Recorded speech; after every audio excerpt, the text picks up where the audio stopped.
You're listening to a 630WPRO.com podcast brought to you by Atlantic Paper. Call 800-613-0950 or visit AtlanticPaper.com to find out how the Atlantic Advantage can make your life easier. In Congress, I'll create 10,000 new jobs in Rhode Island in 5 years.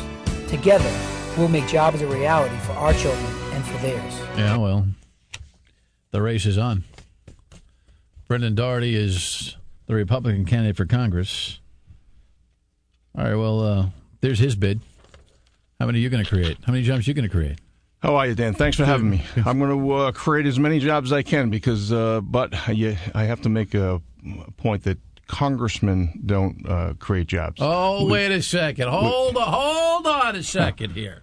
You're going to screw up the whole deal. Congress creates an environment to create jobs for the private sector.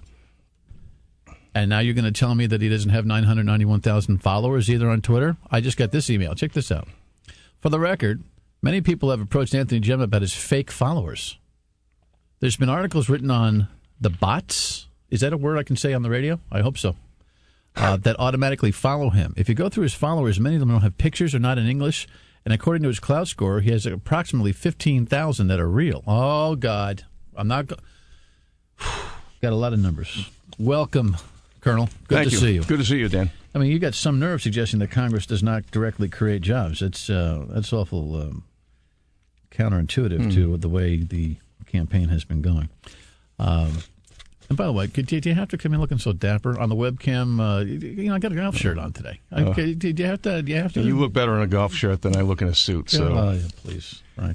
Yeah, I had some meetings this morning. I started my day in Quinnipiac Island and then some policy meetings, and here I am. You having any fun yet with this thing? Because you know what, I bet you the general impression is that because you've had kind of a rough start articulating some thoughts and issues, and because you had the check thing in Barrington, we'll talk about that a little bit. Sure. Not much. And that maybe you're finding out that this whole politics thing just ain't what you thought it might have been. So talk. You don't have to undo your tie or throw your jacket down, but at least get that attitude with me. Let's have some fun today. Are you happy you're doing this? I am happy I'm doing it, but to answer your question directly, there are good days and bad days because you have some people that come out to support you that are just tremendous, and then you have people that disappoint you. So I'm running because I believe Rhode Island needs a stronger voice, and I think America needs a stronger voice in Washington, and I think people have lost faith in institutions of power. And, as your listeners, most of your listeners know that I was the superintendent of the state police for the last 4 years, and I saw, and actually before that, I was in charge of the public corruption unit, the financial crimes and public corruption unit. I saw politics through a different lens. So, I patiently watched this process like many other Rhode Islanders. And when I decided to retire last year, I looked at this like it's an extension of my public service, first of all, but also I believe we need to raise the bar of ethical standards of our elected public officials. So I'm enjoying it. I'm meeting with business owners from throughout the 1st District every day and meeting, I'll drop in unannounced to coffee shops, to restaurants and whatnot, and just sit down and talk to people and actually start my day sometimes at Chapel Four Corners in Cumberland and talk to some of the seniors. And we're in tough times. We're in tough times, and we need to bring jobs back to America. And this isn't political rhetoric. This is, and by the way, I'll never say that I'm not a politician. I'll tell you that because I used to hear that a lot. And once you announce for office, you're in the political field. You need to say you are a political figure. But I'm running to bring a different brand to this, and I believe I have a no-name army out there supporting me. You got any hallelujah music there, Nikki? We actually have someone running for office who admits to being a politician, and he's never been elected to anything. That's refreshing. Thank God. Thank God. It's been a while since you've been in. You've been kind of stealth. I know you've been out working hard, raising dough. You've been somewhat quiet, perhaps too quiet for a period of time here. So what's the new strategy? Are you exposed now? Are you going? Are you going to be out there? How much media? What's your plan? Well, yes, and we have been quiet for some time. And I announced, I retired from the state police in April of last year, and it took me about a month to decide exactly what I wanted to do. As you know, I announced for Congress in the 1st District, and you were there, right there at the announcement. But we wanted to go dark for a while to stay focusing on solutions to problems and meeting with people, meeting with business owners, trying to find how we can bring jobs to Rhode Island and jobs to America. So, and at that time, I recognized that you could have the best candidate in the world for any office, and if you can't raise the money to get your message out, it's game over. So we've been raising money. Now, you came out and you say, hey, listen, we don't create jobs, we create environment. And now you're saying you're studying about how to create jobs. So square that. Well, how to create an environment. So let's talk about with tax reform. We know we need tax reform. That's a bipartisan idea. Bill Clinton, President Clinton, even President Obama has just admitted to that, and the Republican candidate Mitt Romney is talking about tax reform, bringing the corporate tax rate down is what I'm talking about. So, in meeting with these companies, talking about the regulations they have, they all have different stories, and they're interesting stories. But getting back to when I first announced, it was we needed to raise a significant amount of money, and I'm very happy that we have done that. I don't. And by the way, I don't like raising money. It's not something I've ever done before. I do a pretty good job at it, but it's not something I like at all. My finance chair, Tony Bucci, does a great job helping with that. Why? So, well, you see, this is when we had a little dust up with your campaign over the Barrington check thing. Your spokes guy is doing this whole cry and tell thing about the idea that you don't like to raise any money, and now you've kind of repeated that situation. Why is that so bothersome to you? Well, these are tough times, and to raise, you need to raise well over $1 million in a congressional race in this country. And I went throughout my career and I never soliciting money for anything. So it's just difficult to hold fundraisers and call what they have call days, and the candidate sits there and calls people and asks them for a significant amount of money. And I'm very careful with it because of my past experience. I know there are some areas that I wanted my campaign team to stay away from. Like what? Obviously people that I've done business with in the past, people that, may have been subject to a state police investigation. I spent a lot of time as a criminal investigator, so I'm very careful of who I will accept donations from. So, you turned the $5,000 contribution back last week. There was news about that, right? Right. That's kind of the wheelhouse that you're talking about.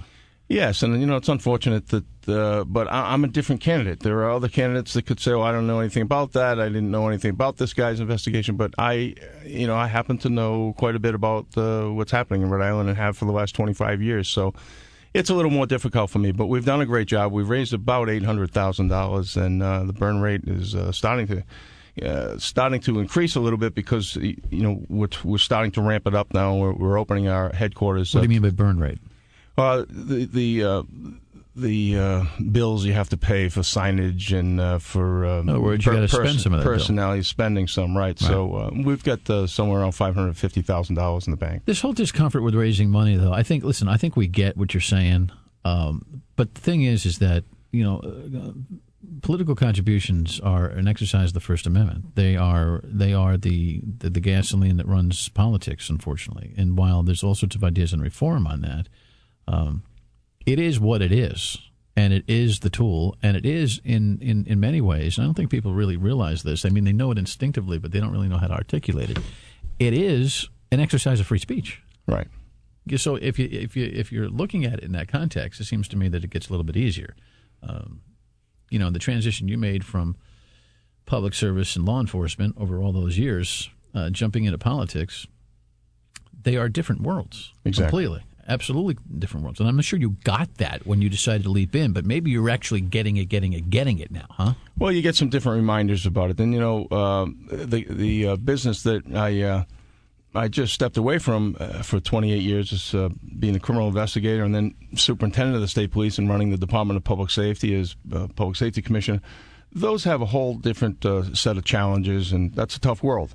And, politics, I don't really like to say it's a tough world because some of it's just sophomoric and it's really not tough. It's childish. Some of the the bombs that people throw at one another. But and I've had people say, this is the tough game of politics. Well, you don't know where I just came from then, because I've had to deal with some tragedies throughout the state of Rhode Island, and many of them being the face of controversy. And but back to the state police, I'm proud of what I did. I'm proud of what I accomplished. It was time to move on, and I could either retire or just look at serving the people of Rhode Island in a different fashion.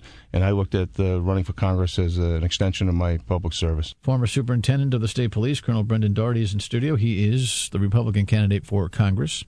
So let's cover a couple of issues. Right now, Congress is actually yesterday passing this kind of reaction to the emergency measure and the really semi-draconian financial bizarre last development that we've had down there. Long story short, we got a big cut proposed for the military that people are starting to panic over. Everyone kind of agrees on both sides of the aisle that we shouldn't, but no one really agrees on how we get around that. And now they've targeted food stamps, the Republicans have, and all that kind of thing. Tell me what your latest take is on that legislation. I haven't had an opportunity to read that, Dan, but I think it's from the sequestration of the defense budget going back to the super committee, the failure of the super committee. So that means in January our defense budget would cut, along with the Bush tax cuts and other important things to Americans.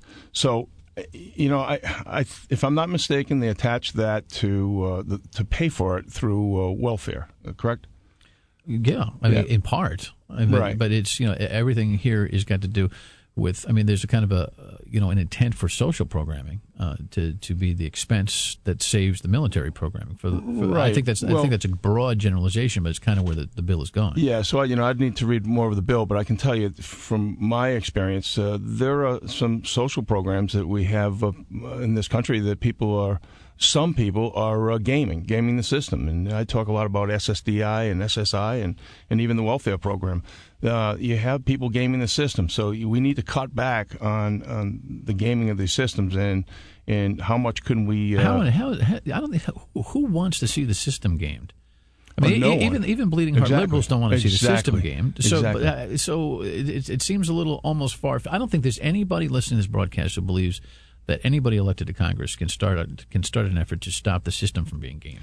Right, but it's a matter of where you draw the line in the cuts and how you are able to efficaciously save that money from the system. And people that I've talked to I have friends at the Social Security Administration that talk about how the system is gamed over there with SSI and SSDI. And don't get me wrong, there are people who legitimately should be on these benefits because they've paid into them and they've been hurt on the job or whatever. But there are, we all know the story of someone that's collecting a check and running marathons or playing in a softball league, or supposedly has a bad back and playing in basketball leagues. So that's something we want to root out. Getting back to your original question, I wouldn't advocate for the defense cuts because right here in Rhode Island, we should be proud of the fact that we have about 16,000 employees in Aquidneck Island that work for the defense industry, and it's actually about 4% of our economy in Rhode Island. The monies we get from those numerous companies in Aquidneck Island. Well, okay, so your perspective on the military budget has to do with local economies versus your philosophy on America's protection? Well, no. There are bifurcated issues there. So we obviously have the best and brightest military in the world, and we need to support them, and we need to make sure they have the funds, either home or abroad. But it also, speaks to the defense industry here in Rhode Island, which is vital to our economy. So where does what we're doing in Afghanistan and the like intersect with the military budget and all that for you? Well, it certainly would cut the budget for the troops that are over there. And by the way, my nephew is in Afghanistan, and so I believe that we should bring our troops home as soon as we can in a timely fashion, not with a date certain, so our enemies will know when that date certain is. We need to bring our troops home. They've been there long enough. We were there to effectuate good governance. Well, if you don't think a date certain is appropriate, but you say we got to bring them home real fast, does it mean faster than 2014, which is the date certain? I would say faster, yes.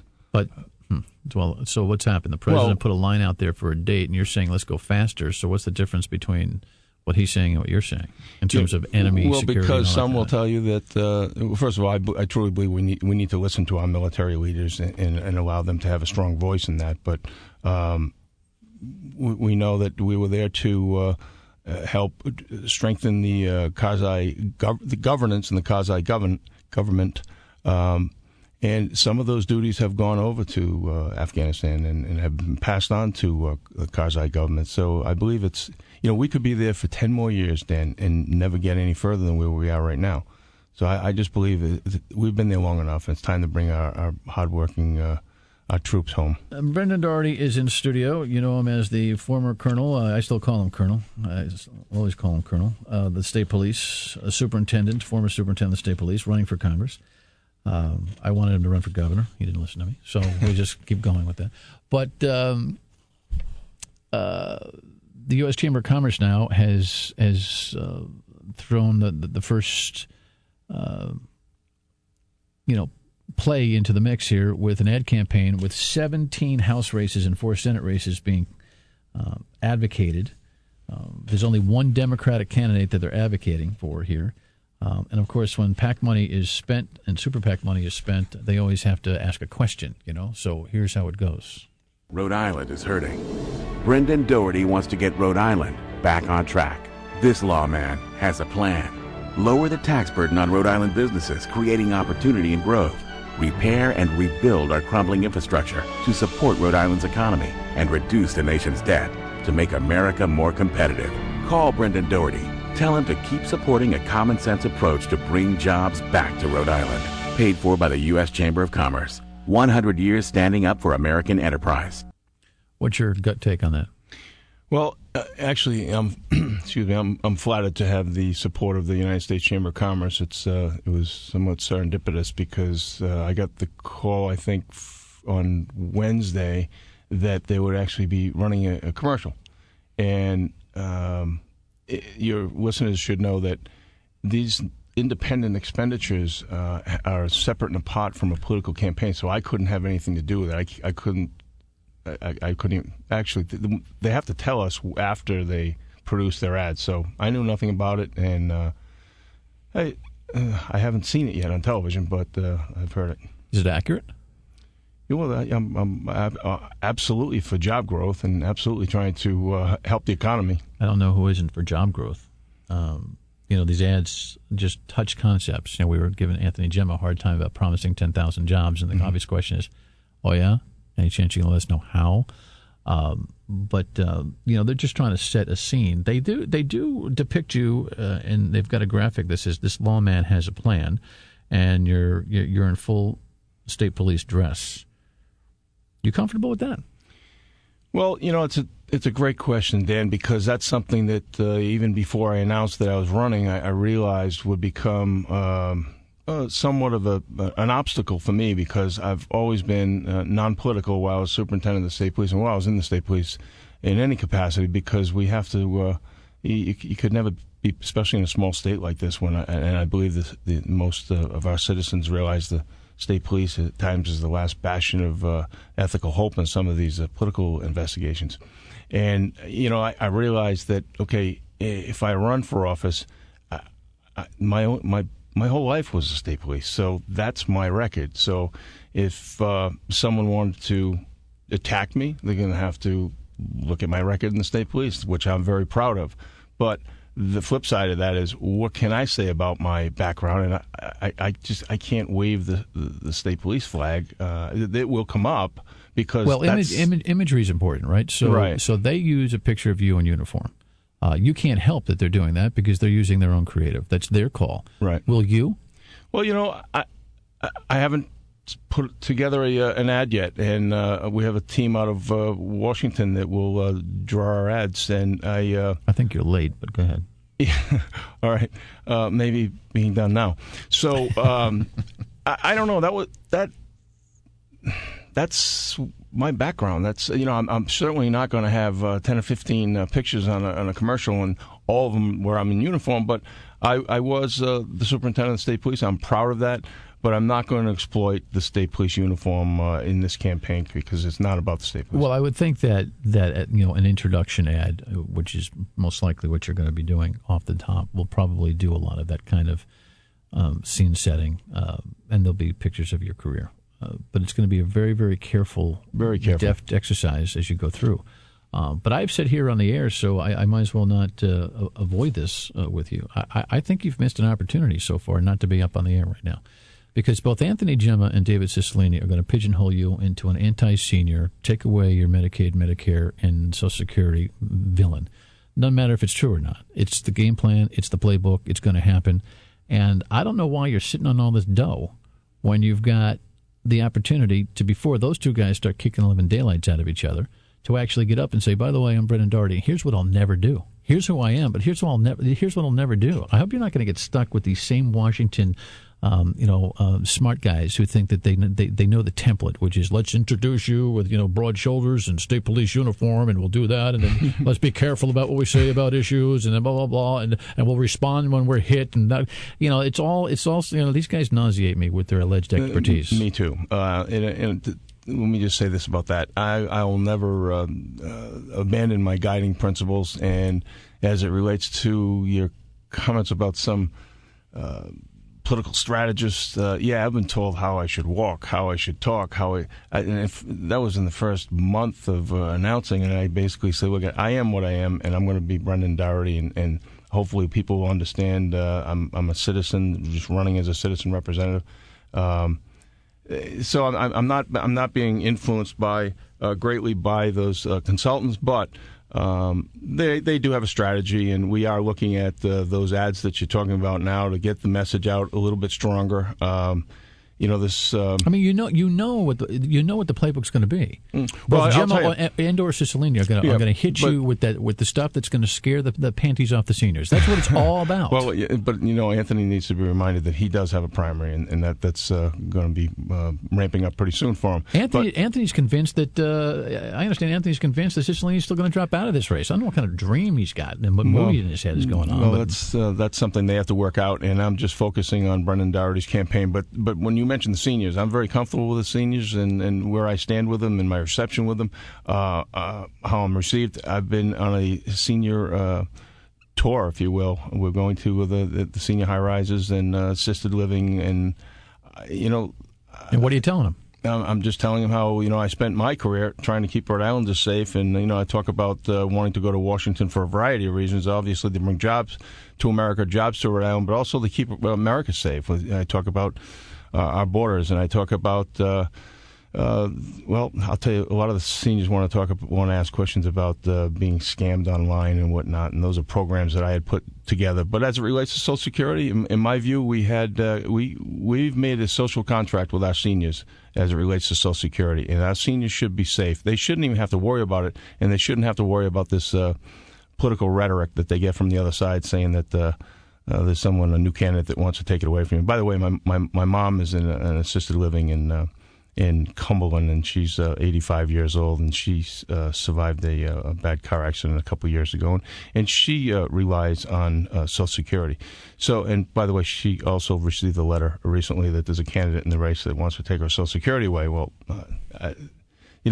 that's a message I just keep having to get to the seniors, that I want to work with the Congress and I want to work with a president who wants to strengthen Social Security, and there are ways we can do that. We know that, just down the road, I don't want to give you the date because there'll be PolitiFacts on it. I don't have the exact date, but year, but Social Security, we need to strengthen Social Security now. So we need to reach down the road and look at some of the suggestions of Simpson Bowles. There are bipartisan suggestions out there. And look at Social Security and Medicare have stood the test of time. And back in 1983, President Reagan and Tip O'Neill sat down and fixed Social Security. We can do that again. But right now, our seniors should be safe. Not just right now, period. Our seniors should be safe, and our seniors about to go on should be safe, in my view. Yeah. That's a great speech.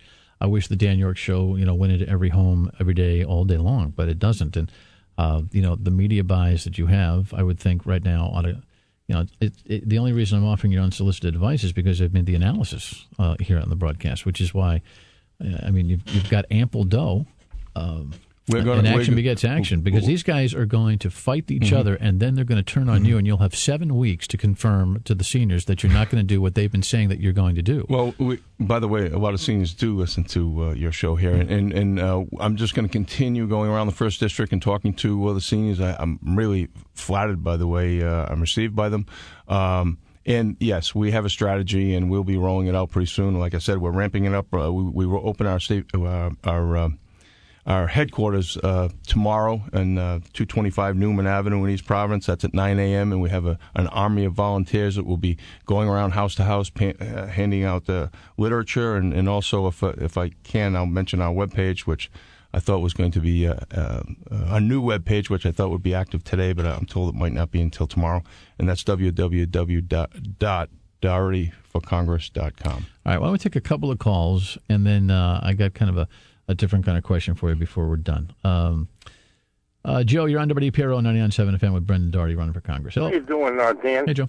Good afternoon, Colonel. Hi, Joe. How are you? Oh, pretty good. Listen, I have a brief question in the job creation area. And you talk about you need to create an atmosphere. Fine. Would you commit to push for nationally verified so that 50 states don't have to each go their own way on it?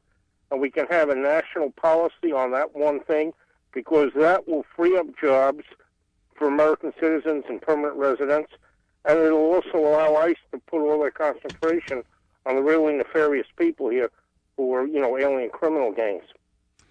Well, Joe, that's something we certainly need to look at, but that the overall picture of illegal immigration we need to address. This administration has failed us in that, and Congress has failed us for many, many years. And by the way, the last administration did as well, because we have a situation that we have to address. We have approximately 12 million people here illegally, and some of the nefarious cases that you're talking about, people who are here illegally and here to commit crime, that's a whole different issue. And some of those persons are criminal reentries that we need to have deported. But as it relates to E-Verify, I supported E-Verify. Well, listen, you were a staunch supporter of Governor Kucheri's entire program that way. Which I think is part and parcel to some of the aggravation you had when the new administration came in. I don't know we'll never really get an answer from you as to whether it was the chicken or the egg that caused you to run for Congress. But at least you have a track record of saying, "Hey, listen, we're not going to run." I'm having a brain spasm here. What do we call the city? Sanctuary City. Thank you. Yeah. Well, it was this Friday. We're not going to run a sanctuary city here.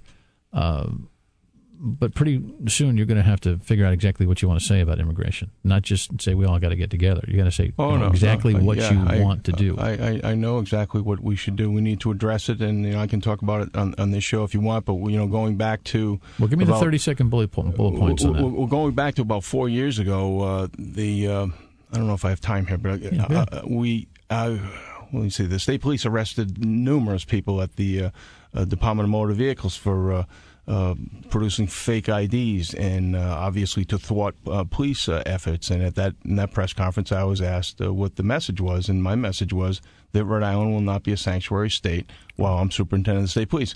At that time, there were some people in the city of Providence who had an initiative or thought to make Providence a sanctuary city.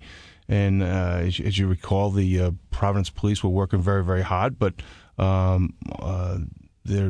their chief, Dean Esserman, didn't want them cooperating with ICE. So that was in direct conflict with my initiatives with the state police. But, we need to treat people fairly and respectfully, and we need to laud and applaud the hard work of our immigrant community. The people who work very hard. I have so many friends that came here the right way and working hard to grow jobs and build a family and grow a family.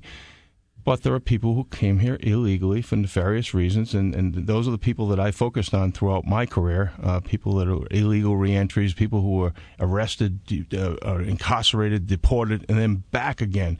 America spends too much money on those situations. So what do we need to do? We need higher fences. We need to secure our borders. This is a post 9/11 era. There are countries from the Middle East that don't like America too much. And when I get to Washington, one of my priorities will be to keep America secure. All right, a few more calls for Brendan Doherty. Some interesting questions. Kim in East Providence, you're on WPRO on the Dan Yorke Show. Go. Hi, good afternoon. Hi. I was just wondering what Brendan's take would be on renewable energy and how, once he's in Congress, how he would move the country forward with that. Really? Do you really want to know that? I'm sorry? Do you really want to know the answer to that question? I really do. You really do. And no one paid you to ask the question? No, okay, not good. a penny. All right. Well, amazing that people walk around thinking about that stuff. But good. What is your name again, Kim? Kim. Kim, thank you for calling. I believe we should be in an energy. We need a robust energy policy, and we should be in an energy revolution right now in this country. We have so many opportunities with oil and natural gas and with the shales throughout the United States, but we still need to look at the wind and solar and actually harnessing wave. So, and Rhode Island and the Northeast has tremendous opportunities there. So I believe we need to take revenues from traditional energy and put some of that into to support renewable energy. But it's not going to happen overnight. Rome wasn't built in a day, and it's just not doing for us right now. So, there's a time to fish and there's a time to mend your nets. We need to fish right now, and there's plenty of natural gas and oil out there, and we need to bring these gas prices down at the pumps. Thank you. Mark, you're on WPRO. Hello. Mark? Hi, go. Hi, Dan. Thank you for taking my call. I had a question for the Colonel. Anthony Gemma says it's okay for Iran to have nuclear weapons. Do you agree? Well, I didn't hear Mr. Gemma say that, but I'll tell you my position on Iran is Iran is not a responsible actor in the world stage, and people like Ahmadinejad cannot have possession of nuclear weapons. So, no, I think we need to support the people of the state of Israel, and we need to be strong on that. Mark, thanks for the call. God, I hate this exercise of people planting calls for every candidate that comes in here. Listen, we've been whacking Gemma left and right. I will lay $10 on the table that Anthony Gemma has never said they ought to have nuclear weapons, perhaps nuclear capability for energy. But if Anthony Gemma has supported Iran's development of nuclear weapons, then I've heard it all. Yeah, I don't. I'm not I sure have where not that came from. And of course, he who thinks he is the guru of politics, he'd be heartbroken if I don't put him on. Joe the Barber. Oh, Joe the Barber, right? Absolutely. Joe. All right. Well, no, what are you trying to set up now, He needs to be sequestered. He really does. That right. What? The guru. You got it right. Yeah. I'm the guru of grassroots politics, and I'm not in agreement with you on what Brendan should do right now with his money.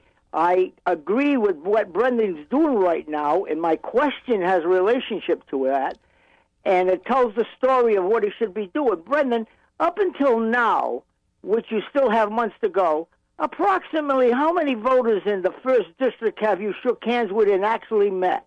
That's what I'm doing, Joe. I don't know if that's a loaded question, but what the hell type of question is that? Because and why? The point is, I had to bring out the fact that you're telling him to spend money now, and I'm saying he's doing the right thing. He's just sitting there, out there, meeting everybody. I get an email every day of what he's doing. Yeah, okay, and he's out there meeting the voters every day. And if he shakes hands with everybody in this district, he can't lose, because I'll tell you why.